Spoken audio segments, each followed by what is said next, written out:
Well, hello, everyone, and welcome to the May LifeWave Connect product webinar. My name is Jeff Hildebrandt, and I'm the Global Vice President of Marketing here at LifeWave. I'm thrilled to see so many familiar names joining us today. I hope that you know that each one of you plays a pivotal role in this journey that we're on together. It's a journey of health and wellness that empowers people around the world to lead better lives. Now, LifeWave continues to stand strong in our mission to light the way with innovations in life technology that reimagine the future of human possibility, empowering people to take control of their well-being, their livelihood, and their longevity. Now, thanks to your efforts in this life-changing mission, whether as a customer or as a brand partner, you're the reason that LifeWave continues to thrive. Your dedication and commitment are what fuel this incredible movement, making a positive impact on countless lives. So thank you for being the real heroes in this story. Now, today we have a particularly exciting session lined up for you. Our founder, CEO, and the brilliant mind behind our technology, David Schmidt, has prepared an incredible presentation on Carnosine. So this opportunity to dive deep into the science and benefits, and I encourage you to take notes and think about how this could enhance not only your life, but the lives of those around you. Now, please feel free to submit your questions at any time in the Q&A section. We'll address as many as we can towards the end of the webinar, but we do get a lot of questions each week, so it's hard to get to all of them. So now, without further ado, let me introduce a visionary leader and relentless innovator, David Schmidt. David, the floor is yours. Jeff, great to see you. It's good to see you too. And it's wonderful to have our brand partners from all across the globe on with us today. And this should certainly be a very interesting LifeWave Connect. And I will start out by saying that we have never done a LifeWave Connect webinar quite like this before. Also, I think it would be fair to say that while you did say this was about Carnosine, we're not really going to start with Carnosine today. I promise that we will talk about it, and there is going to be product training on Carnosine, but we're going to start from a rather unusual place. Well, I've been excited. You kind of teased this to me a couple of days ago, but I don't really know what's coming. So I'm going to have my notepad out as well. And I'm excited to hear all the good stuff too. What I want to talk about today is how to be a real life superhero. Now, Jeff, this is going to come as a shock to you. But when I was a kid, I wanted to be a superhero. What? I know that's difficult to believe. But, you know, and I partly blame my parents because one Halloween, they dressed me up in a Superman costume, and then I was hooked for life. I used to rush back from school to see Superman on TV, the 1950s George Reeves. And there was a Spider-Man cartoon then from the 1960s, and I would watch these things and take it in, and I thought, oh, it would be so cool to be a superhero. And then as I was growing up, I went to church and I would read these stories about and hear these stories about Jesus and how he was healing the sick and feeding the hungry. And I thought, oh, that would be so cool to be able to do those things for humanity. But I had this idea, and then in our research, the strangest thing and most amazing, wonderful thing happened is that God has already provided the answer to how people can rise above who they are and become something extraordinary. Now, of course, the main reason to read the Bible, the main reason is, of course, eternal life and salvation, how our sins can be forgiven, and how we can be redeemed. That would be the main reason. But what's extraordinary is what we found is that there's actually numerical codes that are in the Bible, and we have found in our labs these same numerical codes in living systems. And the implications to this are really extraordinary. Our application, which we'll be talking about at our conference in October, is how we can use this information to increase human lifespan and become younger and healthier in the process. That's one of the goals that we have. But today, I want to talk about being a superhero. And is there any way that that could actually happen? And I know that would be of interest to some people. But for those that aren't interested in being a superhero, it's okay, because you're going to find a way to dramatically improve your strength, stamina, endurance, and overall quality of life. And whether or not you want to use that recreationally, professionally, or just to have a little bit more energy in your step to get through the day, it applies to everyone.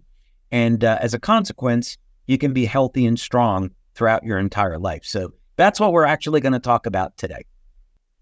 Well, I think it's fantastic. I have a golf tournament coming up, so I need this. It's particularly timely, so I can make it through all 18 holes.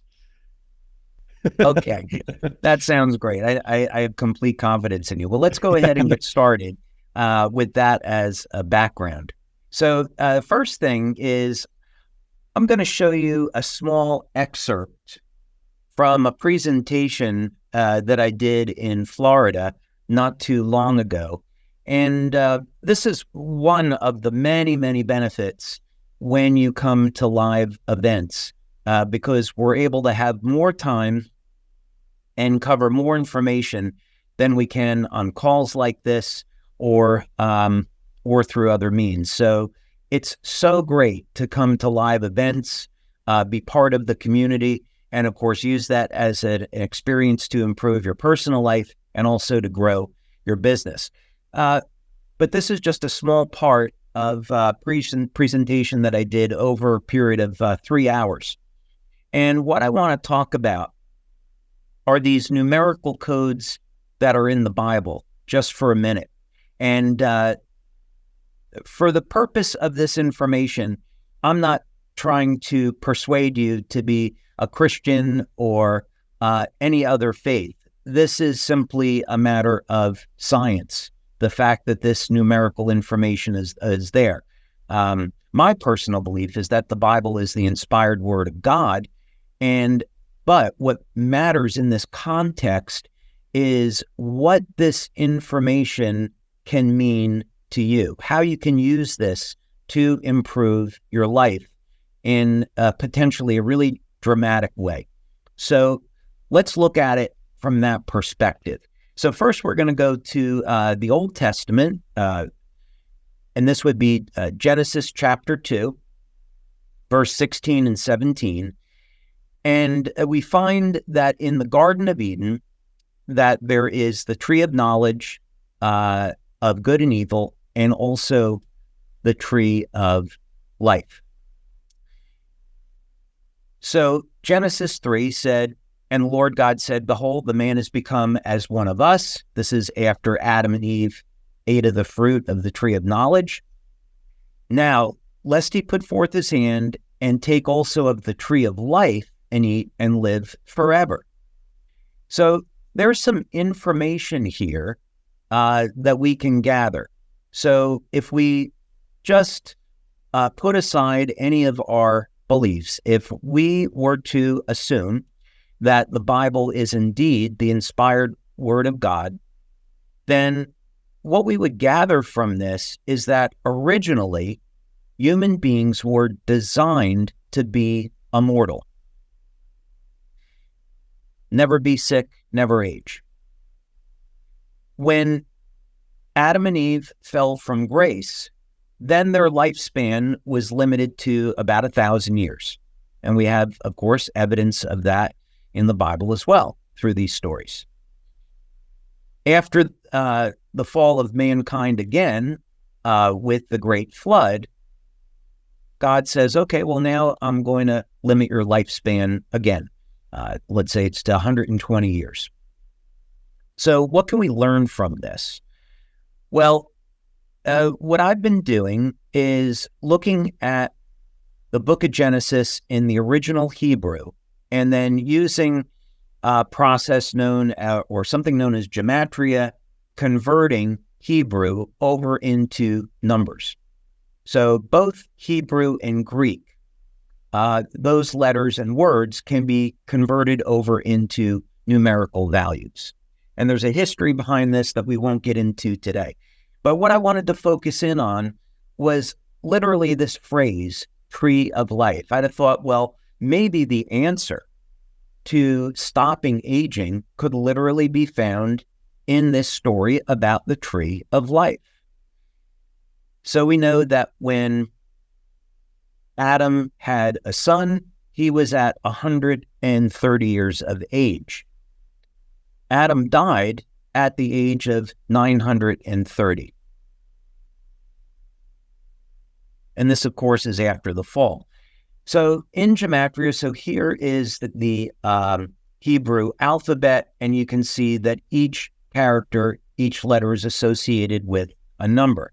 So it's a very simple process. You can do this with an online calculator of converting a word or a phrase over into a numerical value.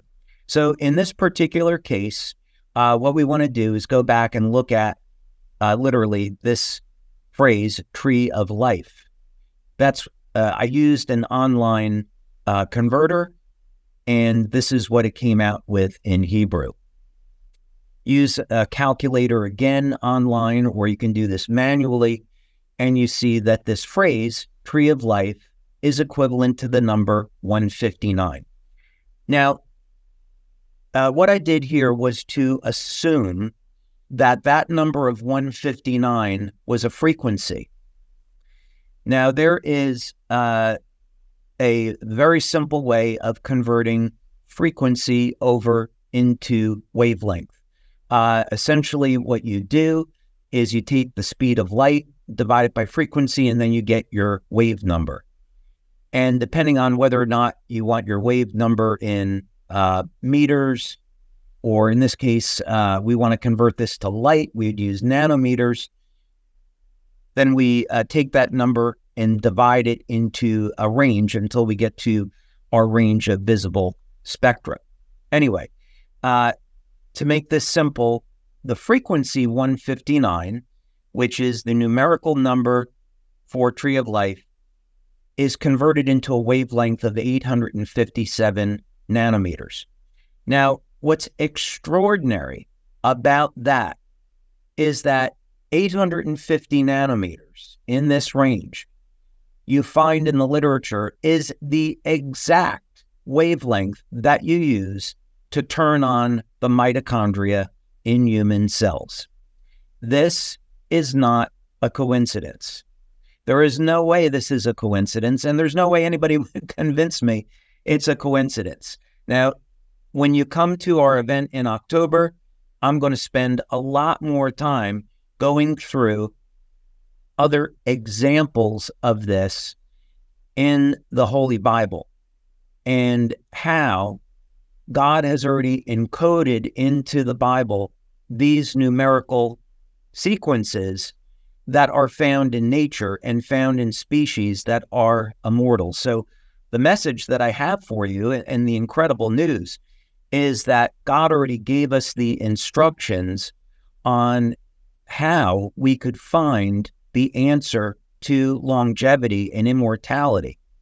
And this appears in nature, in species that don't age. The two of them match one another mathematically perfectly. Here's just a few references on this. This is a study out of the University of Auckland showing that 850 nanometers, which is in the infrared band of light, led to the greatest increments in cell respiration. So this is talking about the capacity of the mitochondria to produce energy. And the reason this is important is because we know that as human beings age, there is a decrease in the amount of energy that the mitochondria produces. That's number one. Number two, what's been found time and again by researchers all over the world that are looking for ways to improve mitochondrial function. This could be by increasing the compound NAD, could be through the use of acetyl L-carnitine and lipoic acid, variety of methods, is that as the mitochondria increases its energy output and becomes more useful, the genes of the cells change to a more youthful state. So the message here is you turn on the mitochondria, get the energy production up, and the cells in our body start to act like younger, healthier cells. So it's not a huge leap to say that the tree of life contained compounds to turn on energy in the mitochondria that would prevent the cells from degenerating. And we see this in nature already. So it's already happening in certain species.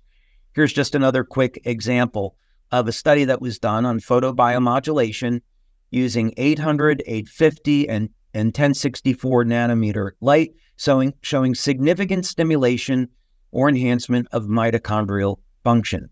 Also, improvement in circulation. Here's another study. So here's a great example how we can use this information today to improve your athletic performance. So imagine you're an athlete, or imagine you're someone in your 50s or 60s, and you want to naturally improve your athletic performance. Here's a way of doing it drug-free with light. So the implications to this are really extraordinary. Now, what does this have to do with carnosine? Well, before we get there, I started off by saying, well, what if you wanted to be a superhero? How would we do that? Let's use another biblical example for the moment to show that this has already happened in human beings. And we'll go back a few thousand years to the story of Samson. Now, we think of Samson as someone who was the strongest person that ever lived. But another story about Samson that's incredibly compelling from the point of view of biology is that he fought and defeated 1,000 men. You must have had to have an extraordinary amount of stamina to fight and defeat 1,000 people. Again, assuming that we can take this story literally, which I do. The question is this true? And if so, how would it be possible? I have some great news. We have an example of someone that's living today, and there's actually many examples. I'm just going to pick one person who gives us an indication that these types of extraordinary feats of stamina are true, and we know how to replicate it. So we're going to talk about this fellow, Dean Karnazes. And the reason to take a look at him is that what he has achieved in his lifetime is extraordinary. He has a genetic defect that, among other things, has allowed him to run 50 marathons in all 50 states in the United States in 50 days consecutively. I know that's something that I would never hope to be able to do. How did he pull this off? What exactly is going on with him? Well, let's go over to the Wikipedia page, and I want you to take a look at some of his highlights. He was able to run 350 miles in 80 hours without sleep. And he did that back in 2005. He ran a 199-mile relay solo. He also ran a marathon to the South Pole, and on and on. It's been said that he could run 60, 80 miles at a time just during normal exercise without any trouble at all. Back in 2006, we had a gentleman on our staff, Stan Cottrell, who was friends with Dean Karnazes and also was an ultra marathon runner. But what's interesting is that he has been studied, and what was found about his genetic defect is that his body did not produce lactic acid in the muscles. So what would happen is that normally when we exercise, our body is going to reach a point where we're going to shift from aerobic to anaerobic metabolism, and we're going to start to convert food over into energy. And as a result, we're going to get lactic acid that's being produced in the cell. And this acid has an interesting impact on our biology. On the one hand, it's going to introduce fatigue into the muscle, but lactic acid is also a very powerful growth factor. So if you're someone that wants to build muscle, what's been found in studies is that if you introduce lactic acid to muscle tissue, the muscle tissue grows. So this is why it's important that when you're exercising, when you're doing resistance training, that you want that burn. You want that lactic acid because it's going to allow your muscles to repair and grow. But in the case for endurance athletes, lactic acid is the enemy during an event because it will fatigue your muscle and limit your endurance. So here we have a real-world example of someone with true superhuman abilities in the area of stamina, and we understand the biological mechanism. And it's as simple as limiting the amount of lactic acid in the muscle. So you may be wondering now, how could we actually do this? How could a person without this genetic effect, if you didn't want to go through gene modification, which I hope you won't, what would you do to gain an ability like this and significantly improve your performance?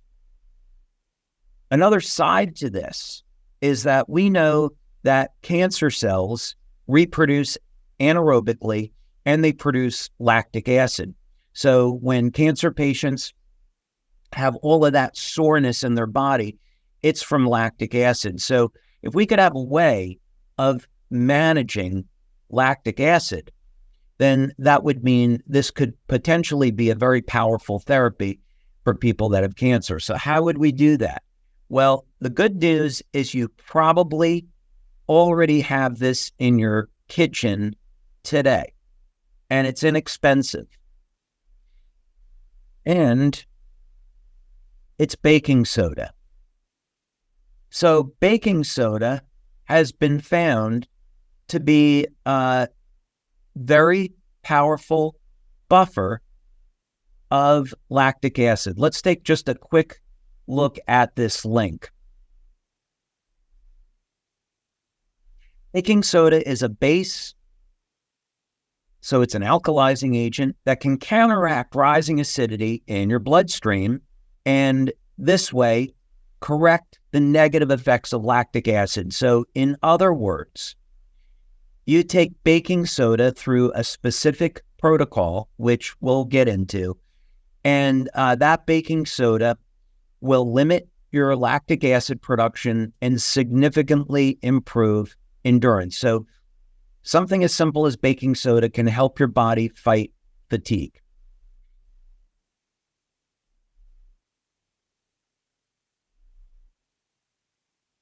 So here would be a link that you can look up on exactly if you wanted to try this protocol, how you could use just something as simple as baking soda to improve athletic performance or to use it therapeutically. And again, we scroll down.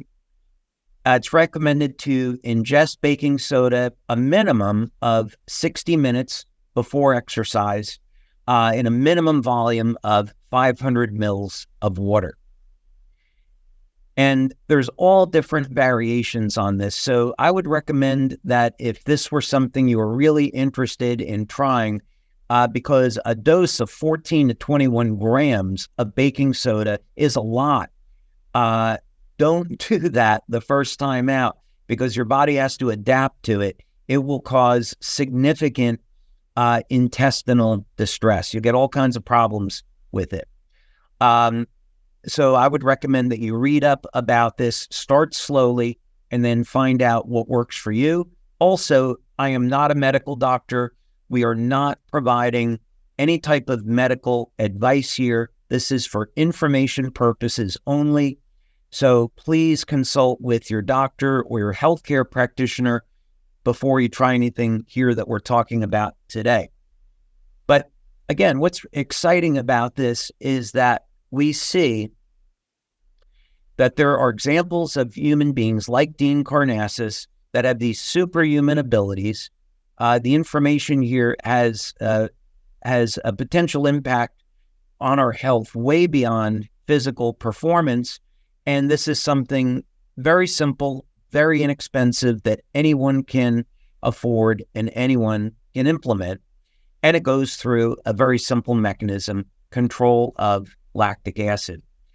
Well, here's the downside to this, is that you have to take a lot of baking soda. You have to plan it out over time. It's simple, it's inexpensive, but it does require some thought and planning.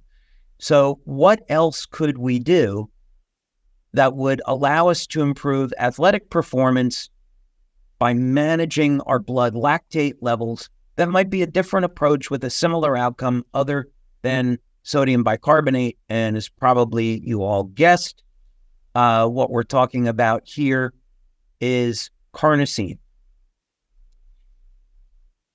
Now, first, I do want you to know that when we're talking about limiting blood lactate levels, whether or not it be with carnosine or baking soda, there are some good studies here to support this. Each study kind of comes with its own conclusion, but here's one study where it's saying supplementation with baking soda improves performance in muscular endurance activities. And this, of course, is over a variety of different activities, and in single and multi-bout exercise. And then here is another study. Oops, I skipped ahead. Let's try that again. Whoops. Let's try that one more time, Jeff. Here we go. Here is a study with beta-alanine, which is the precursor to carnosine, and exercise performance. So first thing about this is if this is something that you're interested in, then I'd recommend you look at your diet first to see about how you can optimize this effect. What that means is that if you have a diet that's high in dairy products, in red meat, you may be getting enough beta-alanine in your diet. Carnosine is made from the amino acids beta-alanine and histidine. And beta-alanine is found principally in red meat. It's not found to a great extent in vegetables and fruits. So if you're a vegetarian or a vegan, I would recommend that you supplement with beta-alanine. It's very inexpensive. You could take as little as 500 milligrams to 1,000 milligrams daily. Some people have a little bit of sensitivity to beta-alanine. Some people, you'll get a mild itch from taking it. This is just an improvement in blood flow. Some people may find that it's causes a little bit of discomfort, but that's rare. But start out with, let's say, 500 milligrams and see how you respond. But typically in performance supplements that are on the market, you might find 1,500 milligrams. So the dosing is considerably higher than that. But you need the beta-alanine in order to make carnosine. So when you're seeing beta-alanine being used in studies, this is for one of the purposes would be to increase carnosine. Now we know carnosine is found in the muscle. It's also found in the cardiac tissue, in the heart, and it's also found in the brain. So carnosine is incredibly powerful. If your goal is to improve athletic abilities, the other benefits you're going to get out of this is to support the health of your heart. And carnosine also acts as a nootropic. We did a study showing that use of the carnosine patch for 30 days improved cognition. So carnosine has many, many health benefits. The one, of course, we're focusing on here today is exercise performance. So here is a study where it's looking at the use of beta-alanine as a supplement to improve carnosine, and then use this to improve exercise performance. We'll take a look at another study, prospects of use of functional ingredient for functional food formulation. So I found this interesting, is that in this study, the researchers wanted to look at including beta-alanine or carnosine in a food and using that to improve athletic performance. So people are looking at this from a variety of different ways, but with the same outcome. Now, here was an interesting study that I found that I wanted to share with you. And this one was a paper that was written on the use of beta-alanine supplementation relating to exercise and training. And you can see this came from Ghent University in Belgium. And we'll scroll down here and over back to the abstract. And the reason I wanted to point this out was because this had a very nice disclosure in the abstract of some of the many ways that carnosine can improve overall athletic performance and overall health. So, but generally, as you can see over here, carnosine may attenuate acidosis by acting as a pH buffer. So this is what shows up again, is, in other words, the believed method of action is that you have a high concentration of carnosine in the muscle. So once someone begins to exercise, this will buffer the pH, it buffers the lactic acid, and endurance and strength ultimately end up improving.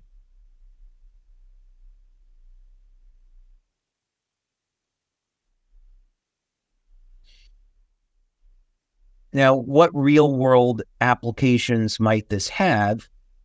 Here's one that is interesting because rowing is certainly an incredibly difficult sport that involves athletes getting strength training and endurance training.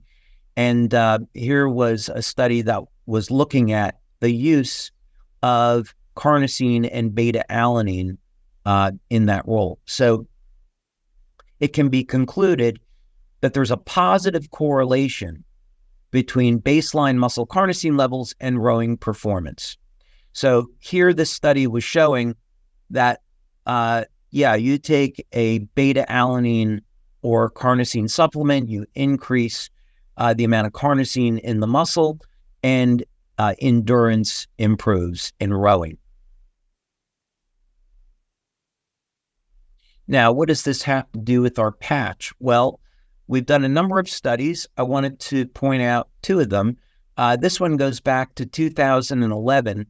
You can find this study in your back office in our resource section, and you'll see we have our studies listed there. So you just scroll down over to carnosine, and you'll see that in this study, we wanted to look first, did the carnosine patch improve strength and endurance? So is that going to be a benefit that people get? And the results, you can read through the study if you like. The results demonstrate that the carnosine patch increases performance in a flexibility test and 12 different measures of strength and endurance. So we thank Lisa Tully for having performed that study. So Jeff, what this means to me is we have so many athletes today that are, unfortunately, they think they have to resort to anabolic steroids or other unsafe performance-enhancing drugs. And there's a way that is natural, whether or not it be through carnosine or sodium bicarbonate, natural, simple ways that they can improve strength and stamina and do it inexpensively and do it safely and do it in harmony with nature. And maybe even like Dean Karnazes, get some superhero-like results. So that would be my message today. That's just incredible. I mean, the distance that he can run without without any issues is mind-boggling.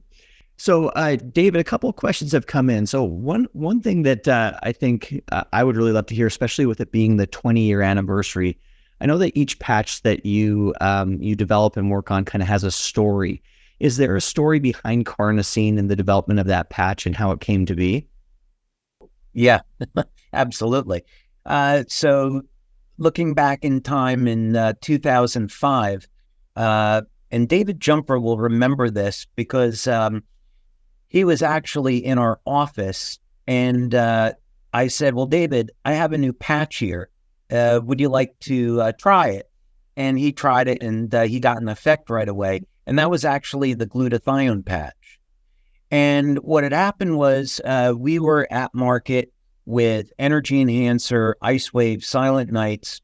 And I started thinking, I wonder if we can use the technology to synthesize peptides. And glutathione was the first one that I tried. And of course, that was successful. And we had just gotten back our blood test, a urine test. And we saw that the patch was doing what it was designed to do. So from that, I thought, okay, well, if it elevates glutathione, what other peptides might we want to look at with this technology? So I began to do some research, and I came across a study that was done on carnosine that really got my attention. And then later on, as we began to set up clinical studies to show what would be the benefits, we started looking at things like exercise performance and cognition. Very cool. We have several questions in the chat kind of related to carnosine in general and the impact on eyesight. Are there any studies around carnosine and eye health? Are many studies on that. We don't make any claims because carnosine is used medicinally in the form of eye drops. So what I would suggest is that if someone has a serious medical condition concerning their eyes, that they should speak with a healthcare practitioner about using carnosine eye drops. And that has been shown to be safe and effective in treating a number of medical conditions. It's nothing we've studied, so we don't have any idea whether or not carnosine patch would be useful for that application. But certainly, carnosine is found naturally in tears, and glutathione is as well. Glutathione definitely helps support the health and the function of the eyes. But for medical side of it, if I had an issue with my eyes, I would be speaking with my doctor about carnosine drops. I'll put it that way. Oh, very nice. Okay, so there's some just really basic questions on carnosine around, what's the best time to wear carnosine? What are the best patch placements for carnosine? I'm wondering if you could speak on that for a minute. This is a really interesting question because originally when we came out with carnosine, it was intended to be used during the day, and it would pair wonderfully with X39. So as an example, someone could use X39 behind the neck and carnosine below the belly button. And now you have a great combination for supporting strength, stamina, recovery, and overall health and wellness. So it's a very, very powerful combination. Now, as we began to release more patches, people began to experiment with the use of carnosine in the evening. And what some people find is that their dreams become very intense if they wear the carnosine patch at night. My personal experience is that my body is asleep, but my mind feels very awake when I wear the carnosine patch in the evening. So that wouldn't be my first choice. I typically use carnosine during the day. So I think what I would say is some people really like using it at night, and so it can be experimented with that way. Oh, very good. Yeah. So actually it related to that. One individual said, that for them in particular, carnosine makes them sleepy.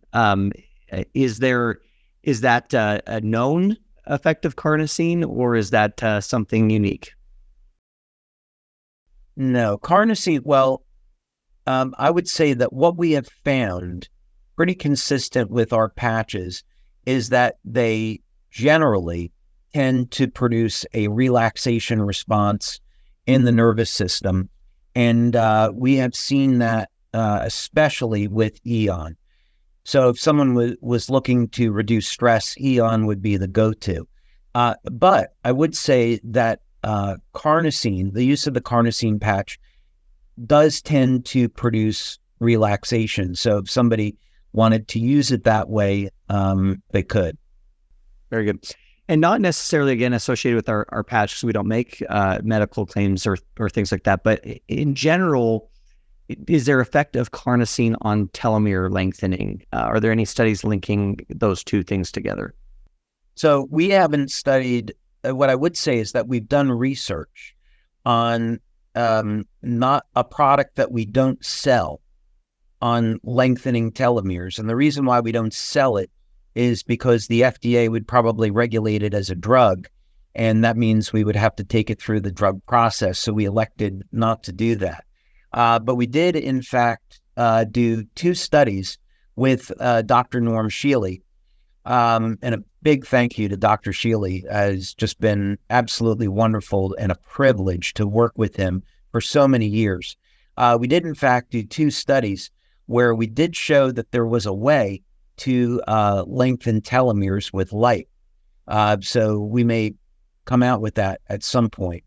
Now, telomere lengthening, preservation of telomeres is an incredibly important part of solving the problem of human aging, but it's certainly not the only component. There's several other components. And when people come to the event in October, they're going to hear more to that story.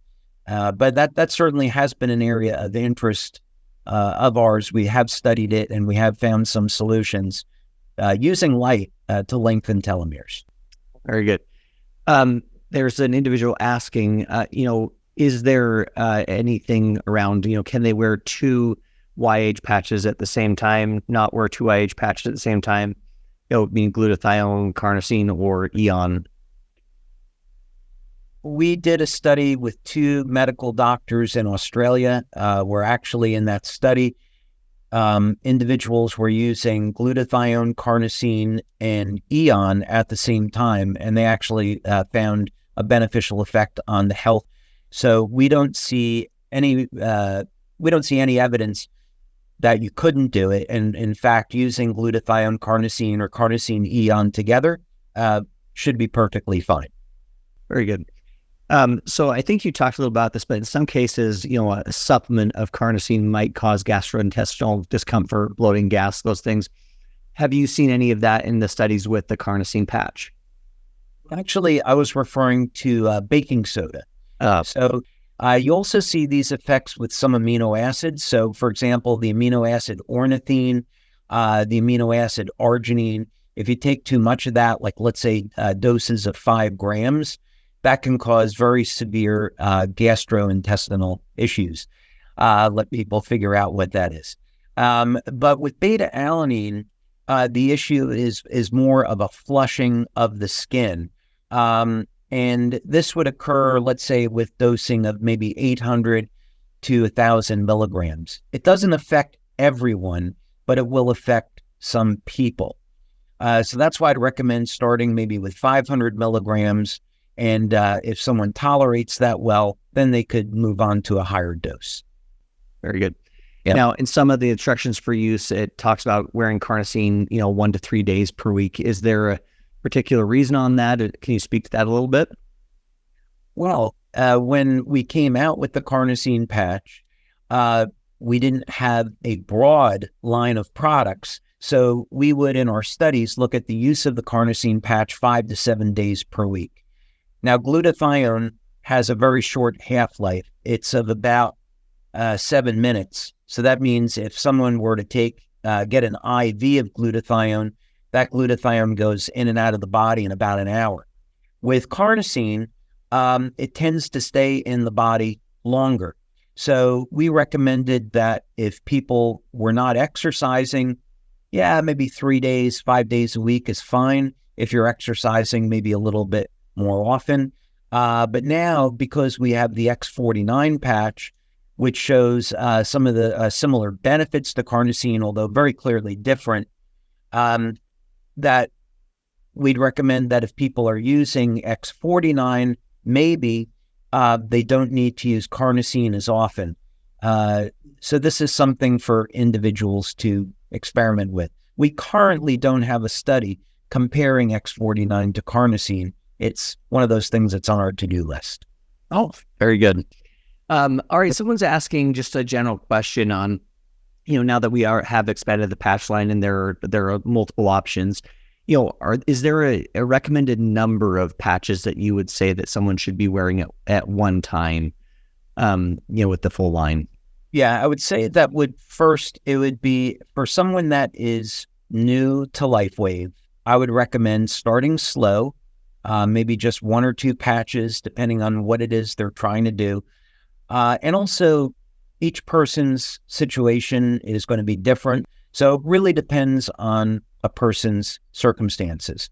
For overall health, you don't really need to go crazy with these things. So my typical protocol, as an example, would be X39 behind the neck, X49 below the belly button, and then a set of energy patches, which I move to different locations on the body. That would be very typical for me.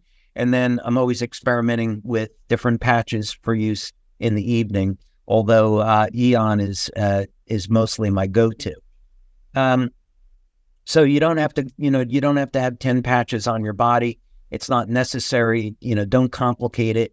And you don't need to use multiple patches of the same product most of the time. 1 X39, for example, 1 carnosine.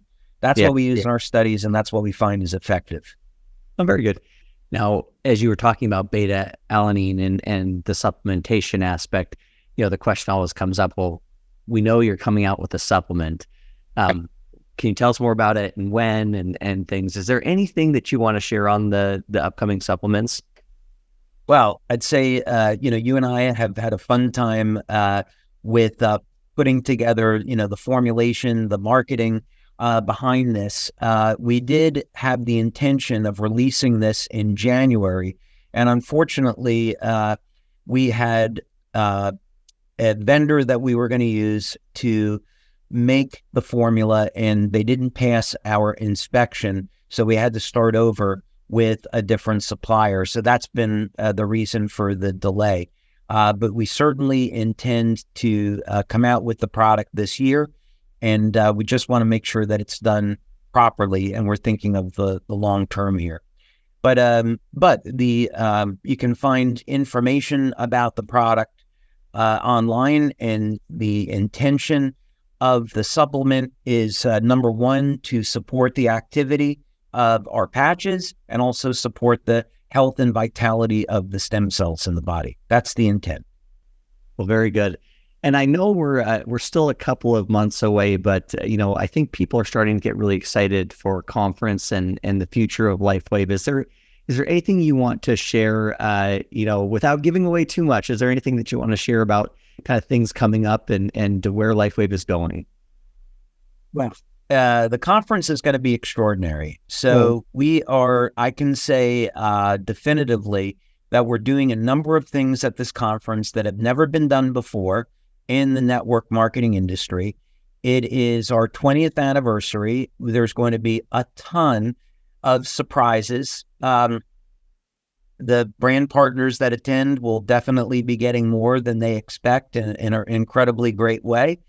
It's going to be fun, exciting. We're going to have entertainment there, so people will be able to enjoy their time. We're, of course, going to be unveiling a new technology. I have some things that I'm going to bring with me from the lab to unveil that I want to share with our community, and things of that nature. I would say there would be, every day we have a fun surprise in a great way. We have phenomenal speakers that are going to be there, phenomenal speakers. And this is really going to be, we're really blessed to be in the position we're in. I'll put it that way. Well, I know I get more and more excited every time I talk to you, and what a great year for LifeWave to celebrate the 20th anniversary and lots of amazing things coming. Well, David, as always, we are close to being out of time here, but I wanted to give you the opportunity to, in the last few minutes here, share any other thoughts or any other things that you want to talk with the community about. I would say, we had April and March were the biggest months in the history of the company, and that doesn't happen without great leadership, without a phenomenal community, amazing brand partners all across the world. So I just want to express my thanks and gratitude for all of our brand partners that are out there building the business and allow us to be building the company and providing them with support of all the things that we're doing. But none of this happens, none of this works without our brand partners. So I just simply would say thank you. What an incredible message to end on. We appreciate everybody joining us. David, as always, we really appreciate your time. We appreciate your knowledge and the things that you share, and just another incredible webinar. We will see everybody next month. Thank you, Jeff. All right. Bye-bye. Bye now.